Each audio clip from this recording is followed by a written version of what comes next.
ပရိသတ်များအားလုံးပဲမင်္ဂလာခင်ဗျာမြန်မာလက်ရွေးစင်မျိုးသမီးဘောလုံးအသင်းရဲ့စီဂိမ်းပြိုင်ပွဲအုပ်စုပွဲစဉ်တွေရှင်မြန်ကစားရမယ့်နေ့တွေနဲ့အချိန်စရာထွက်ပေါ်လာခဲ့ပါပြီ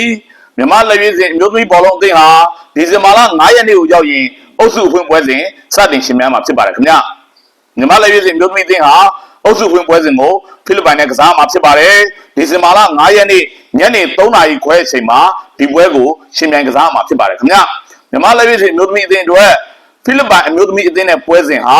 နောက်တစ်ဆင့်တက်ရောက်နိုင်ရေးစမီဖိုင်နယ်ကိုတက်ရောက်နိုင်ရေးအတွက်အဆုံးဖြတ်ပွဲစဉ်ဖြစ်ပါတယ်။မြန်မာလက်ရွေးစင်အမျိုးသမီးအသင်းဟာပြီးခဲ့တဲ့အာဆီယံအမျိုးသမီးချန်ပီယံရှစ်ပြိုင်ပွဲတုန်းကလည်းဖိလစ်ပိုင်ကိုအုပ်စုအဆင့်မှာရင်ဆိုင်ခဲ့ရပါတယ်။အဲ့ဒီပွဲစဉ်ကိုအသေးအံကစားခဲ့ရပါတယ်။ပွဲပြီးမှတကိုးစီတေရလက်ထွက်ပေါ်ခဲ့ပါတယ်ခင်ဗျာ။အာရှပလားခြေစစ်ပွဲမှာကြာဆုံးခဲ့ပြီးတော့အာဆီယံအမျိုးသမီးချန်ပီယံရှစ်ပြိုင်ပွဲမှာဒုတိယနဲ့သာကျင်းပလိုက်ရတဲ့မြန်မာလက်ရွေးစင်အမျိုးသမီးဘောလုံးအသင်းဟာ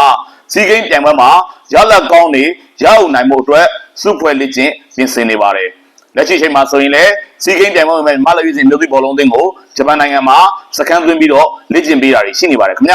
မြန်မာလက်ရွေးစင်မျိုးသမီးအသင်းဟာစီဂိမ်းပြိုင်ပွဲရဲ့အုပ်စုဖွင့်ပွဲစဉ်ကိုဖိလစ်ပိုင်နဲ့ရှင်ပြိုင်ပြီးရင်အုပ်စုဒုတိယပွဲစဉ်ဖြစ်မလေးရှားနဲ့ဆက်ပြီးကစားပါလိမ့်မယ်မလေးရှားနဲ့ပွဲစဉ်ကိုတော့ဒီဇင်ဘာလ10ရက်နေ့ညနေ3နာရီခွဲမှာရှင်ပန်းမှာဖြစ်ပါတယ်ခင်ဗျ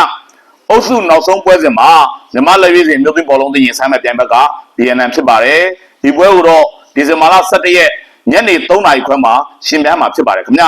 မြန်မာလက်ရွေးစင်မျိုးသမီးအသင်းအတွက်စီးကိန်းပြိုင်ပွဲရဲ့အုပ်စုဟာအုပ်စုကျက်တဲ့သဘောမျိုးဖြစ်လို့နေပါတယ်တကယ်လို့အုပ်စုဘုံဖြစ်ခဲ့ပဲအုပ်စုဒုတိယသာရရှိခဲ့မယ်ဆိုရင်စမီဖိုင်နယ်မှာမြန်မာလက်ရွေးစင်မျိုးသမီးဘောလုံးအသင်းရင်ဆိုင်မဲ့ပြိုင်ဘက်ကအင်ရှင်ထိုင်းဖြစ်သွားဖို့ရာခိုင်နှုန်းများနေပါတယ်ခင်ဗျစီဂိမ်းပြိုင်ပွဲရဲ့အမျိုးသမီးဘောလုံးပြိုင်ပွဲတွေကိုထိုင်းနိုင်ငံရှွန်ဘူရီမြို့မှာကျင်းပသွားဖို့စီစဉ်ထားပါတယ်မြန်မာလက်ရွေးစင်မျိုးသမီးအသင်းဟာစီဂိမ်းပြိုင်ပွဲရဲ့အုပ်စုစဉ်ပွဲစဉ်တွေကိုဒီဇင်ဘာလ9ရက်ဒီဇင်ဘာလ10ရက်နဲ့ဒီဇင်ဘာလ17ရက်နေ့မှာညနေ3နာရီခွဲအချိန်ရောက်ရင်ရှင်မြိုင်ကစားသွားမှာဖြစ်တဲ့ကြောင်းပြည်သက်တွေကိုအသိပေးပြလိုက်ပါတယ်ခင်ဗျာကြည့်ရှုအားပေးတဲ့ပြည်သက်အားလုံးကိုအထူးပဲကျေးဇူးတင်ရှိပါတယ်ခင်ဗျာ